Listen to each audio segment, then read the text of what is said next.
Shalom saudara semua yang dikasihi Tuhan. Ya puji Tuhan.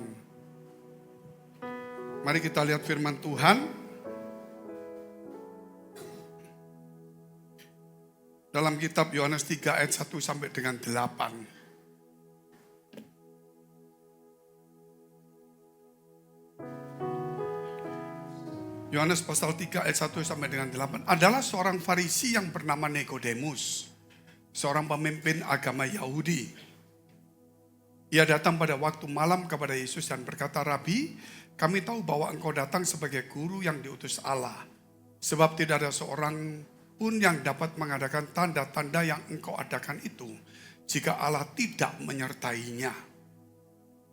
Yesus menjawab katanya, "Aku berkata kepadamu sesungguhnya jika seorang tidak dilahirkan kembali, ia tidak dapat melihat kerajaan Allah." Kata Nikodemus kepadanya, "Bagaimanakah mungkin seorang dilahirkan kalau ia sudah tua? Dapatkah ia masuk kembali ke dalam rahim ibunya dan dilahirkan lagi?" Jawab Yesus, "Aku berkata kepadamu sesungguhnya jika seorang tidak dilahirkan dari air dan roh, ia tidak dapat masuk ke dalam kerajaan Allah. Apa yang dilahirkan dari daging adalah daging, dan apa yang dilahirkan dari roh adalah roh. Jangan engkau heran, karena aku berkata kepadamu, kamu harus dilahirkan kembali. Angin bertiup kemana ia mau dan engkau mendengar bunyinya. Tetapi engkau tidak tahu dari mana ia datang atau kemana ia pergi. Demikianlah halnya dengan tiap-tiap orang yang lahir dari roh." Sebab itu saudara, Tuhan berbicara kepada Nikodemus, seorang tokoh agama, supaya dia dilahirkan kembali dari air dan roh. Artinya di sini saudara kita melihat banyak orang beragama namun belum tentu dia bertuhan. Mereka menonjolkan keagamaannya yang bagus dengan pakaian tata caranya saudara. Namun sebenarnya dia cuma beragama atau bergereja. Belum tentu dia bertuhan. Sebab itu Tuhan berkata supaya engkau tinggalkan cara agamamu saja. Jangan hanya beragama, engkau bangga dengan agamamu. Dengan apa yang kamu lakukan secara rutinitas. Dengan ibadahmu. Tapi kamu harus dilahirkan kembali. Artinya di sini saudara, bahwa kita harus melihat bahwa ekor Tuhan ada sesuatu yang luar biasa. Bukan sekedar cuma kita kewajiban agama. Sama dengan seekor saudara, seekor Raja Wali. Ketika dia punya telur dan telur itu sedang mau menetas. Dia berkata kepada anaknya yang di dalam telur yang akan menetas itu, "Nak, nanti kamu akan melihat langit terbuka dan kamu akan terbang tinggi. Kamu akan melihat begitu banyak hal-hal yang hebat dan indah di dunia ini. Dan kau akan melihat badai itu akan datang dan kamu jangan takut dengan badai. Justru badai itu akan menjadi mainanmu. Sehingga kau terbang tinggi. Bahkan kau kedak badai pun kau tidak akan pernah takut. Tetapi ingat, di atas itu juga banyak hal-hal yang tidak baik, musuh-musuhmu. Sebab itu kamu harus kuat." Gitu. Kamu harus kuat dan kamu sekarang saya taruh kamu di tempat yang tinggi. Supaya kamu belajar melihat ketinggian tidak takut. Tapi jangan keluar dari sarangmu. Karena engkau belum punya sayap, engkau belum mampu untuk terbang. Kalau engkau keluar, engkau jatuh dan mati. Sebab itu engkau harus melatih sayapmu. Si anak berkata, "Ma, di sini cuma gelap, Ma. Apa itu badai? Aku tidak tahu. Tapi ingat nanti kalau kau bisa terbang. Kalau engkau sudah taat selama ini dan kau tidak jatuh dari ketinggian. Setelah engkau kuat sayapmu dan kau terbang, ingat. Engkau tidak akan pernah takut dengan badai. Bahkan itu akan menjadi permainanmu. Tetapi engkau harus kuat karena sainganmu begitu banyak." Saudara, anak itu saudara akhirnya dia mulai menuruti. Dia mulai tinggal di tempat sarangnya. Sampai dia kuat dan mengepakkan sayapnya. Itulah menunjukkan di dalam kehidupan kita agama. Kita cuma menuruti agama. Kita lupa ada sesuatu kekuatan yang sedang besar terjadi dalam hidup kita. Yang menuntun kita melalui satu proses demi proses. Dan setiap orang mau tidak mau harus melewati proses. Sehingga jangan takut, jangan sakit, jangan sedih karena proses itu terjadi dalam hidupmu. Secara fisik engkau akan mengalami keletihan. Secara fisik engkau akan berkata susah, menderita, berat, kecewa, jenuh. Tetapi ingat, ketika engkau mengepakkan sayapmu kuat, maka badai persoalan itu menjadi permainanmu. Artinya jangan melihat satu proses itu yang berat atau ringan, itu tergantung imanmu. Walaupun seandainya berat, ingat. Di balik proses ketika engkau berhasil dan kau lulus, ada sesuatu yang indah menantimu. Sebab itu kamu jangan putus asa di dalam proses itu. Tetapi lihat apa yang menanti di balik proses itu. Dan itulah yang menjadi kekuatan bagi kita hari ini. Saudara, kerap kali kita sebagai anak Tuhan, saudara, kita melihat kondisi keluarga kita, ekonomi kita, pelayanan kita menjadi patah semangat. Kok kenapa sepi tokonya? Kenapa kok begini? Kenapa di komsel? Kenapa di gereja? Kenapa seperti ini? Kita patah semangat. Ingat saudara, jangan kondisi itu mematahkan semangatmu. Tetapi justru semangat kita ini mengubah keadaan itu sendiri. Amin. Tekanan yang berat, kesulitan yang berat, masalah yang bertubi-tubi. Secara fisik engkau lelah, engkau kecewa, ikut Tuhan kok seperti ini. Tapi kan sudah dikasih tahu, ikut Tuhan bukan berarti langsung dapat. Engkau akan terbang tinggi kalau sayapmu kuat. Engkau akan bersaing, engkau harus kuat menghadapi persaingan. Dan ketika ada badai, kalau engkau kuat, engkau akan melintasi dan tidak takut. Dan saudara, itu adalah proses hidup kita. Seumur hidup kita selalu ada proses.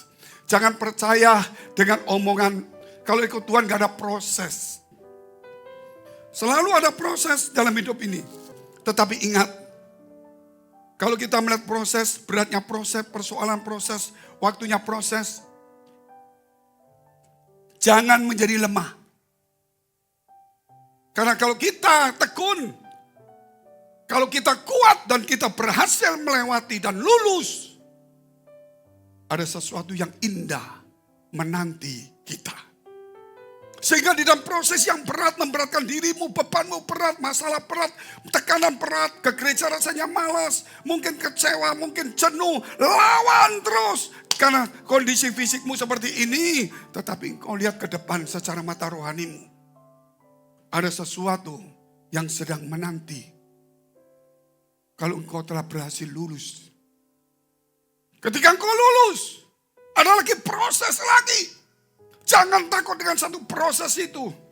Saudara, karena Roh Kudus akan menemani kita. Akan menuntun kita di jalannya. Kerap kali orang saudara jujur bicara. Kita tidak punya semangat kadang-kadang. Istri saya begini. Pak, permaisuriku seperti ini. Suamiku seperti ini. Anakku seperti ini. Orang tuaku seperti ini. Pendetaku seperti ini. Teman-teman gerejaku seperti ini. Katanya pelayanan. Kok modelnya seperti ini? Males aku saudara. Mungkin begitu. Semangatnya lontor. Karena situasi, kondisi yang mengubah, menjatuhkan semangat dia. Justru kita harus beri semangat, bukan dijatuhkan oleh kondisi. Semangat kita mengubah keadaan itu. Jadi jangan kondisi kesulitan itu mengubah, mematahkan semangatmu. Tapi justru semangatmu harus bangkit. Untuk mengapa? Mengubah keadaan itu. Sebab itu engkau harus dilahirkan kembali. Bukan lagi engkau bangga dengan agamawi kita. Agama berapa lama kita beribadah. Berapa lama kita nyumbang. Berapa banyak kita sumbang. Berapa banyak kita melayani. Ingat saudara. Dilahirkan kembali. Tantangan begitu banyak. Persoalan begitu sulit. Jangan kamu jatuh. Harus taat. Karena kamu belum mampu. Kalau kamu keluar dari sarang ini nak. Kamu akan jatuh mati. Karena kamu saya taruh di tempat yang tinggi. Tapi bukan berarti kamu aman. Kamu aman kalau kamu taat. Tapi kalau kamu melangkah, kamu mati. Terus mengapa mama taruh di tempat aku seperti bahaya begini? Aku ingin supaya kamu belajar taat. Supaya ketika kamu dewasa, kamu ngapakkan sayapmu. Dan ketika engkau bisa mulai naik, berarti engkau saatnya pulih terbang. Sebab itu saudara, di tengah-tengah seperti ini kita perlu taat kepada Tuhan.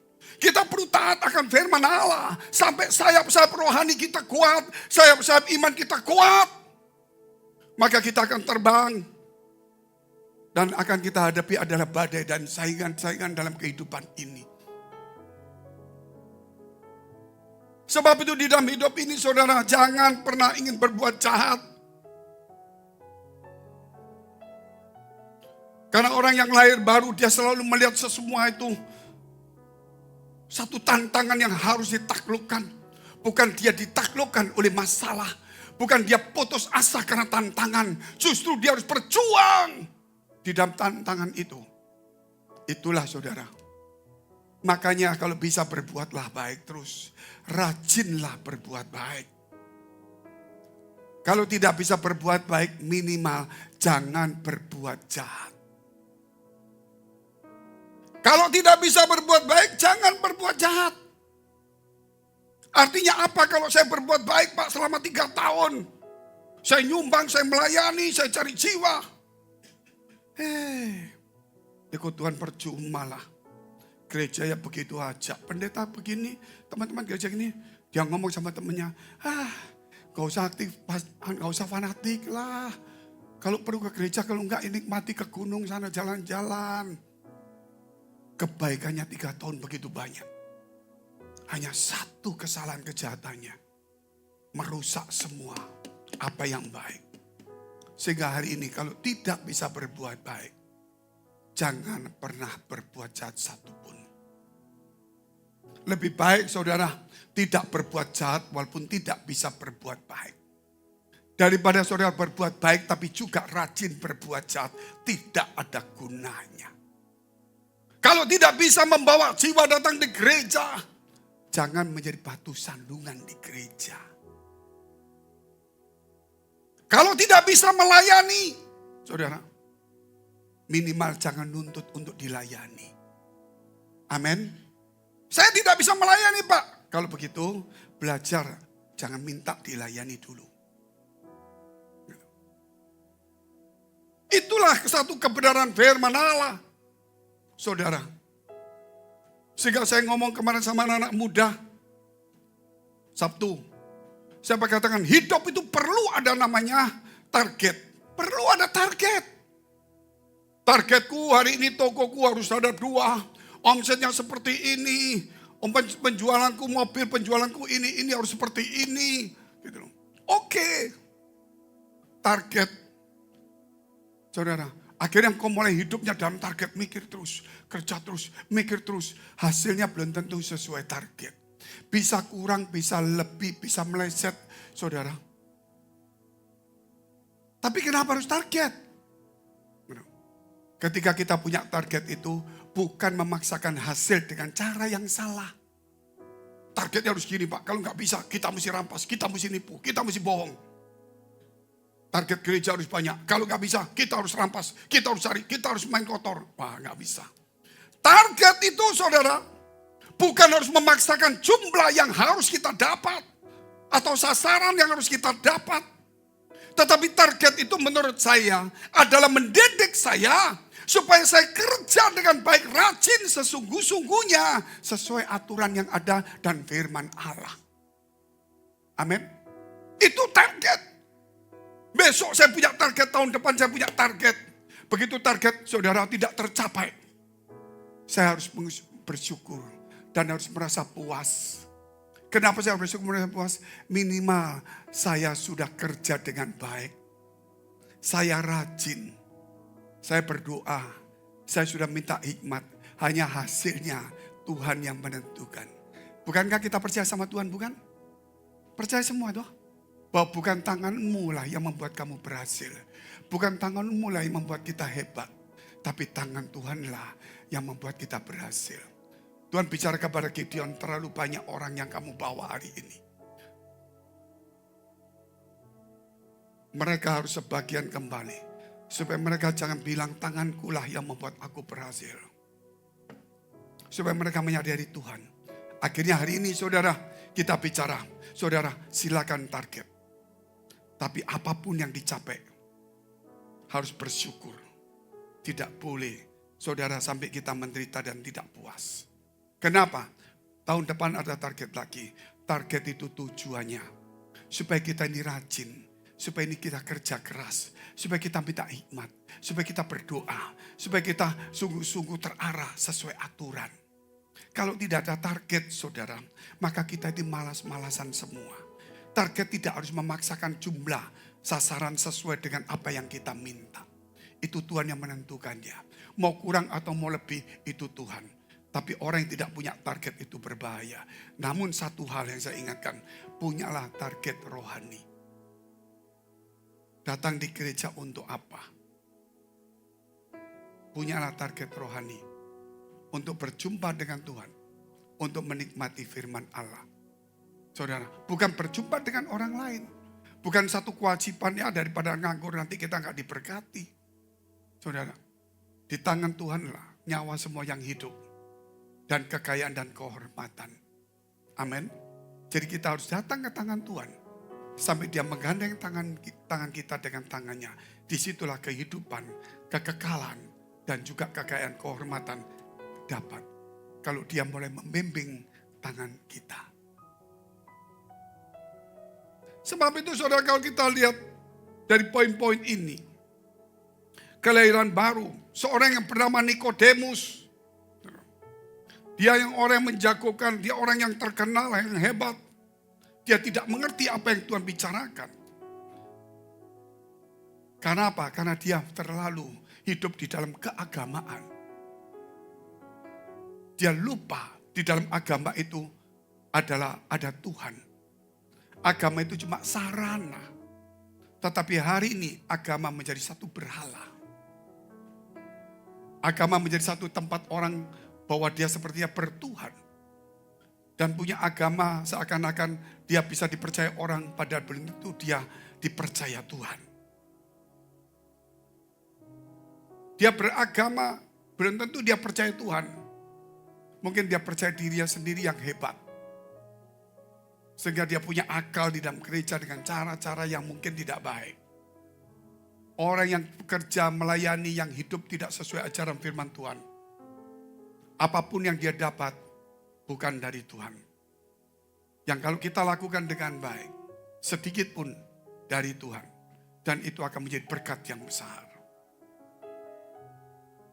Sampai kita lihat hal yang kedua, menuntun ke jalannya dan kehendaknya. Kita lihat Yohanes 3 ayat yang ke-8.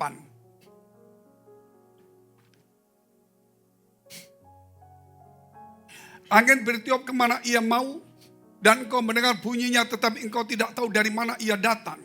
Atau kemana ia pergi, demikianlah halnya dengan tiap-tiap orang yang lahir dari roh. Agama cuma membuat saudara datang di gereja minggu. Agama cuma membuat saudara datang hari Jumat worship night. Agama cuma membuat saudara ikut komsel. Agama membuat saudara ikut datang hari Sabtu. Mungkin ibadah kaum muda. Tetapi saudara lupa, Roh Kudus bukan hanya membimbing saudara datang ibadah. Bukan hanya membimbing ke rumah Tuhan. Tapi Roh Kudus akan membawa saudara ketika di luar rumah Tuhan, engkau akan berjalan dengan Dia. Firman Tuhan berkata bukan satu gedung yang megah, tempat yang indah itu kudus. Tuhan berjumpa dengan semua orang tidak di gedung yang hebat. Dia di bait Allah yang hebat pun dia tidak selalu di sana. Tapi dia ada di kebun, saudara. Dia ada di lapangan. Dia ada di perahu. Bahkan suatu hari Tuhan memanggil Musa berkata, Musa, Musa, oh ini tempat kering. Ini tanaman liar semua. Ini bukan kebun tapi tempat yang gersang. Ada api menyala. Wah bahaya ini. Kok keluar suaranya? Dan kemudian Tuhan berkata, tanggalkan kasutmu. Karena tempat engkau berdiri kudus. Loh ini kotor. Ini banyak ranting kering, banyak daun. Ini belum disapu, tidak ada granit, tidak ada marmer. Nggak ada AC, nggak ada gedung yang bagus. Kesucian bukan berarti satu tempat. Bukan kondisi keadaan. Tapi kehadiran Tuhan itulah yang membuat suci. Kamarmu akan menjadi tempat suci. Kalau Tuhan ada di situ. Dimanapun kau berada, tempat itu suci. Kalau Tuhan ada di sana. Oh kalau Tuhan Pak, Allah besertamu. Kemanapun kau pergi, tempat yang kau injak adalah suci. Jaga perkataan. Jangan lalai dengan omongan yang salah. Terutama saudara kalau kita melihat kesucian itu. Bukan hanya bicara saudara satu tempat saja. Gedung gereja yang bagus, yang indah, yang luar biasa. Mungkin pelayanan tidak bagus. Mungkin AC-nya mati hidup. Mungkin sound system-nya nggak bagus. Mungkin pakaian pendetanya nggak bagus. Tapi kalau hatimu suci, Tuhan hadir di dalam hatimu. Tapi saya mau dengar firman yang bagus Pak. Firman yang bagus besok kamu lupa. Tapi kalau hati yang suci, Allah akan selalu bicara kepada engkau. Di dalam hatimu. Tapi kita mendengar firman Tuhan yang sama 2-3 kali. Seminggu 4 kali. Kita hari ini ikut pagi. Nanti siang ikut, sore ikut, malam ikut. Kita ngomong, apa yang kamu dapat? Paling banyak lupa. Tetapi kalau hatimu suci, Allah akan mengingatkan apa yang perlu. Dia akan bersuara di dalam hatimu.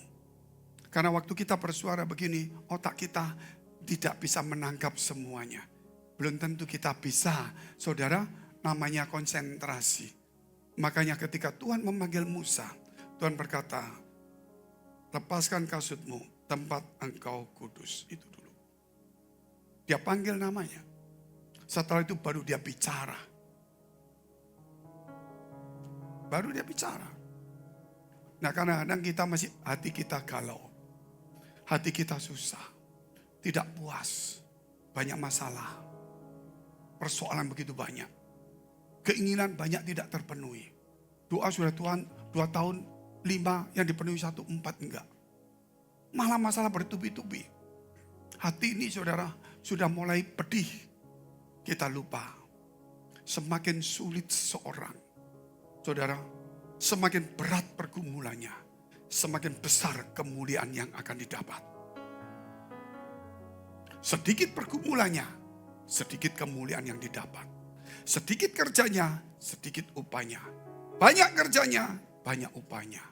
Sedikit berdoa, sedikit hasilnya. Banyak berdoa, banyak hasilnya. Masalahnya banyak, upahnya akan besar. Jadi jangan takut dengan persoalan yang ada. Musa menghadapi persoalan begitu besar. Ketika dia melihat di depannya tuh laut, musuhnya di belakang. Kemuliaan Tuhan melebihi daripada semua yang ada. Laut terbelah jadi 2 dan tidak ada kedua kalinya. Yosua melihat benteng yang berat. Berhari-hari dia mikir gimana cara perangnya. Tebelnya luar biasa. Pakai apa kita? Tapi kemuliaan Allah jauh lebih besar lagi. Jadi benteng itu runtuh, tembok-tembok itu semuanya. Musuh begitu banyak. Kelelahan perang. Kok gak selesai-selesai. Ini sudah terbenam. Kalau sudah terbenam, kita ngelawannya musuh. Ada ngelawan matahari. Karena waktu kita berperang pagi, matahari di belakang kita. Karena kita menghadap ke barat. Sehingga kita menang. Musuhnya dari barat setengah mati. Karena ngelawan ini tapi ngelawan matahari. Tapi sekarang matahari sudah mulai hampir terbenam. Aku akan kalah. Berat juga. Tuhan kenapa izinkan gak waktu aku sudah pakai strategi yang bagus. Aku pakai cara yang bagus. Aku sudah doa semua tak prepare bagus. Tapi kenapa? Kok saat Tuhan gak izinkan siang selesai? Kok sudah jam 2 ini bahaya? Kalau jam 3, jam 4 kita ngelawannya. Tidak lihat musuh. Apalagi udah pakai tameng, silau. Kata Tuhan, memang aku tidak memusnahkan siang hari walaupun kamu kerjanya bagus. Aku izinkan sampai mendekati sore. Lah kenapa Tuhan? Kan caraku benar. Kata Tuhan, apakah caraku salah? Mungkin. Itu saudara gitu. Aku punya rencana. Jam 1:30. Matahari itu kamu suruh berhenti. Jadi bukan soal kamu perang menang. Supaya kamu tahu, aku berkuasa atas alam semesta. Katakan amin dulu. Kalau engkau hanya perang menang, engkau katakan aku yang punya strategi, yang kekuatanku yang hebat. Tetapi kalau matahari berhenti, mampukah kamu memberhentikannya? Sehingga jangan ada di dalam hatimu. Karena persiapanmu yang bagus, karena hebatnya kamu. Sehingga engkau merasa menang. Tapi Tuhan izinkan tangan dia turut campur dalam hidupmu. Sehingga masalah yang harus kita hadapi mesti selesai, tapi belum selesai. Supaya kita tahu, bukan kekuatan hebat kita yang menentukan. Kita harus undang Tuhan berjalan bersama dengan kita. Sebab itu dia menuntun kita dan dalam kehendaknya. Jangan keluar dari kehendak Tuhan. Itu poin yang kedua, saudara. Kita lihat poin yang ketiga. Ayat yang ke-8. Menginsafkan dari dosa. Menginsafkan dari dosa. Kita lihat Yohanes 16 ayat 7 sampai 9. Namun benar yang kukatakan ini kepadamu adalah lebih berguna bagi kamu jika aku pergi. Sebab jikalau aku tidak pergi, penghibur itu tidak akan datang kepadamu. Tetapi jikalau aku pergi, aku akan mengutus dia kepadamu. Yesus mengutus Roh Kudus. Saya mau tanya sama saudara. Bisa enggak saudara mengutus Yesus? Bisa enggak saudara mengutus Roh Kudus? Saudara yang diutus. Kalau Yesus bisa mengutus Roh Kudus, siapa itu Yesus? Kita tinggalkan dulu ayat ini. Kita kembali dulu ke ayat 3 dan ayat 5 Yohanes pasal 3.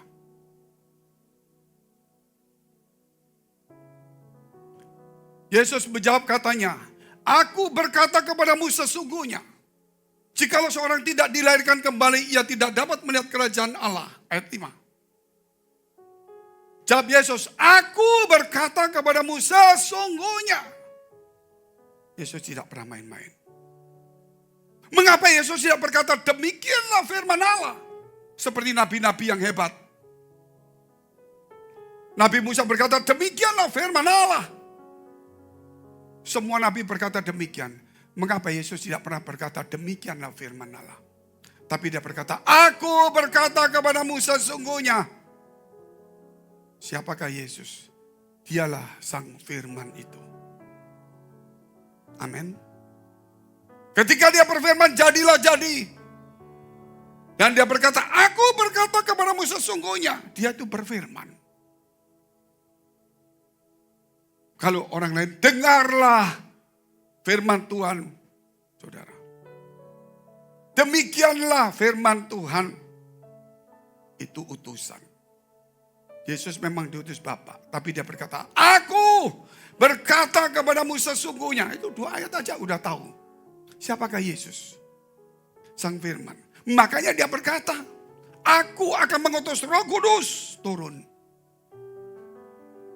Siapa itu Yesus? Di zaman akhir, gereja tetap bagus, mujizat tetap bagus. Orang diajari berbuat baik, tapi tidak pernah diajar untuk memendam kejahatannya. Di gereja, ayo hidup suci, ayo hidup baik, ayo berbuat baik terus. Tapi tidak pernah diajar untuk tidak berbuat jahat. Kalau tidak bisa berbuat baik, jangan pernah berbuat jahat. Kalau bisa berbuat baik, jangan sombong. Sombong itu juga satu kejahatan di mata Tuhan. Makanya di sini saudara kita lihat ayat yang ke-8. Dan kalau ia datang, yaitu yang aku utus, ia akan menginsyafkan dunia akan dosa, kebenaran dan penghakiman. 9. Akan dosa karena mereka tetap tidak percaya kepadaku. Kita kembali ke ayat yang ke-8. Ini. Mundur. Dan kalau ia datang yang akan aku utus kepadamu, dia akan menginsafkan kita dari dosa. Kalau orang punya roh Tuhan, dia tidak pernah melihat selumbar di mata orang. Dia selalu melihat balok di matanya. Dia selalu melihat apa yang aku kurang lakukan untuk Tuhan. Dia tidak melihat temannya, kamu kurang.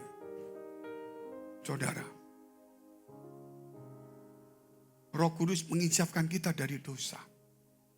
Kenapa kita diinsafkan dari dosa? Supaya kita jangan berbuat dosa, jangan egois, jangan mau sendiri. Kenapa harus seperti itu? Supaya kita dibenamkan dalam kehendak Allah. Kalau kita tetap saudara hidup dalam dosa, mana mungkin kita hidup dalam kehendak Allah. Ketika kita diinsafkan dari dosa, aku salah, aku manusia lemah. Aku akan kembali ke jalan Tuhan. Dan dia tidak mau berbuat salah. Salah sedikit pun dia gak enak. Makanya belajar mengampuni di dunia ini. Kalau kamu tidak mengampuni, yang menderita kita hari ini. Mungkin kita tidak salah. Tapi kalau kita tidak mengampuni, kita telah bersalah. Orang bersalah kepada kita. Kita tidak mengampuni. Kita bukan bersalah kepada dia. Kita bersalah kepada firman Allah. Jangan mau saudara, hari ini kita dipancing oleh iblis melalui orang sekitar kita yang berbuat salah. Siapa yang berbuat salah kepada sesamanya, Tuhan bisa ampuni. Tapi siapa yang bersalah kepada Tuhan, siapa yang bisa mengampuni? Sebab itu kita terus diinsafkan kita dari dosa. Kenapa? Saudara, supaya kita tidak melakukan hal yang salah. Ketika kita tidak melakukan yang salah, pasti kebaikan itu muncul. Orang hanya duduk pilihan. Baik atau jahat. Kalau baik, pasti ada jahat. Gak mungkin Pak pendeta. Seumur-umur saya gak mikir begitu. Orang kalau mau nipu orang mesti baik dulu. Apakah kebaikan itu baik? Ada kejahatan yang tersembunyi. Tapi kalau kejahatan kita bunuh, yang kita lakukan baik, tidak ada motivasi kejahatan. Sehingga hari ini saudara hanya bisa lakukan yang baik. Suatu hari saya bawa orang misi. Ketika misi saya bagi tugas. Saya seminar pagi hari, hamba-hamba Tuhan. Kalau malam ada 5 gereja di desa-desa. Bagi 5 khotbah, bawa masing-masing 2 orang untuk saksi. Dan yang saksi jangan lupa itu gereja desa. Bukan saksimu yang bagus, tapi juga jangan lupa bantulah desa itu. Siap? Saya bagi. Saya juga tugas saudara. Pagi-pagi datang. Orang datang. Yang saya suruh saksi. Pak Fengki, ya, sambil dia mau nangis. Kenapa? Saya sudah sumbang gereja itu. Gereja mana? Yang ditugaskan memang susah. Kamu gak tahu susah? Kata orang. Loh, berarti kamu gak saksi? Iya. Dan saya tidak bisa tidur pastori, bau. Saya nyumbang gereja itu besar, kenapa saya gak berani tidur di hotel mewah? Jadi sorry, saya tidak tidur di pastori. Saya tidur hotel mewah. Karena saya berani sumbang besar. Saya juga harus bisa menikmati hidup saya juga yang enak. Terus kamu gak saksi? Iya gak saksi. Oh jadi gitu. Tuhan gak butuh uangmu. Tuhan butuh kehadiranmu. Dia nangis. Aku ditegur Tuhan. Tegurnya apa? Malam hari. Ketika aku pindah di hotel dan aku tidak saksi. Aku tertidur. Aku melihat sesosok wajah datang. Pakai mukanya cahaya. Aku tidak bisa melihat mukanya. Tapi aku pikir itu Pak Fengki. Gitu loh. Tapi enggak tahu. Cuma ngomong gini. Kenapa gak saksi? Dia ngamuk gitu saudara. Jadi dipikir saya yang ngamuk. Jadi muka itu cahaya. Kenapa gak saksi? Loh, terus saya bilang, ya gimana aku mau saksi? Aku saksi belum tentu orang mendengar. Aku saksi belum tentu orang bisa bertobat, berubah. Percuma aku tahu saksi. Buat apa aku saksi? Belum tentu orang juga respect. Mereka bisa lupa. Oh begitu? Iya. Jadi aku gak mau saksi. Kan sudah disuruh saksi, kenapa gak saksi? Ya itu alasannya. Gitu loh. Belum tentu mereka berubah. Terus seseorang yang cahaya itu ngomong. Tapi pasti bukan saya. Walaupun orang tidak mendengar. Walaupun orang tidak berubah dengan kesaksianmu. Walaupun mungkin orang itu tidak mendengar kesaksianmu. Tapi kamu kehilangan 1 poin di hadapanku. 3 malam engkau saksi 3 poin. Engkau kehilangan 1 poin. Sisa 2 poin. Saya menyuruh kamu saksi bukan supaya orang bertobat. Supaya orang berubah. Masing-masing itu punya tanggung jawab. Yang penting kamu tugasmu harus lakukan. Itu kamu urusan dengan saya. Soal nanti mereka itu urusannya masing-masing. Hari ini berapa banyak poin yang kita buang dalam hidup ini. Berapa banyak kita lemparkan poin-poin itu. Ini kisah nyata. Saudara, saya tidak pernah berpikir seperti itu. Tapi Tuhan telah berpikir seperti itu. Mengumpulkan poin itu susah. Tetapi kalau kehilangan poin, jauh lebih susah. Mari kita bangkit berdiri, kita mau berdoa.